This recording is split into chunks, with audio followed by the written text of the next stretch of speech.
সংসার সুখের হয় স্বামী স্ত্রীর উভয়ের গুণে। আজকাল কিছু মানুষ সংসারটাকে ছেলে খেলা বানিয়ে ফেলছে। এই সংসার জীবনটা যে সব থেকে সুমধুর সেটা বোধহয় তারা ভুলে যাচ্ছে।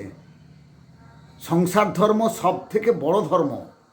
এখানে দুঃখ আনন্দ সব কিছুই আছে।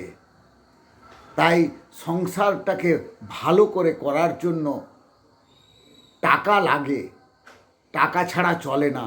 কিন্তু মানুষ টাকার পিছনে এত বেশি দৌড়াচ্ছে যে তারা সংসারের নিয়ম শৃঙ্খলা বন্ধন কিচ্ছু মানছে না। তারা শুধু টাকার পিছনেই দৌড়াচ্ছে। আজ টাকার পিছনে দৌড়াতে গিয়ে সংসারটা ভেসে যাচ্ছে। তৃতীয় ব্যক্তির আগমন হচ্ছে স্বামী স্ত্রীর মাঝখানে। তাই সংসারটাকে ভালো করে করার চেষ্টা করুন। প্রত্যেককেই বলা, আজকের দিনে ছেলেমেয়েরা বিয়ে করতে ভয় পাচ্ছে। তারা কিন্তু খুব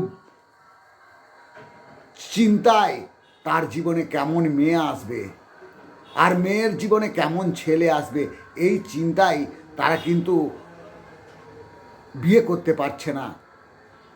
অর্থই অনর্থের মূল হয়ে যাচ্ছে। টাকা আছে, সুখ নেই, শান্তি নেই। তাই প্রত্যেকটি মানুষকে বলবো যে সংসার যেন তাদের আনন্দের হয়। প্রতিটি সদস্যের যেন ভূমিকা থাকে, প্রতিটি সদস্যের যেন দায়িত্ব থাকে। একটা সংসার একার দ্বারা চালানো সম্ভব নয়। যৌথভাবে সবাই মিলে চালালে সুন্দর চলবে। তাই সংসার জীবনে মানুষকে আনন্দ যেমন দেয়, তৃতীয় ব্যক্তির আগমন যদি হয়ে যায় ওই ফ্যামিলিতে, সংসারে, তার সুখ শান্তি সব শেষ হয়ে যাবে। টাকায় থাকবে, জীবনটা তার শেষ হয়ে যাবে। আগামী দিনে পরিবেশ নষ্ট হয়ে যাবে। ছেলেমেয়েরা বিয়ে করবে না, পরিবেশ নষ্ট হয়ে যাবে, একে অপরকে ছিঁড়ে খাবে। কারণ একটা বন্ধন নেই। তৃতীয় ব্যক্তি এন্ট্রি তখনই হবে যদি বন্ধন আলগা হয়। সেই বন্ধনটি মজবুত করতে হবে।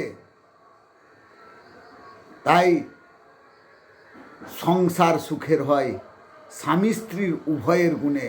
উভয়ের শক্ত বন্ধনে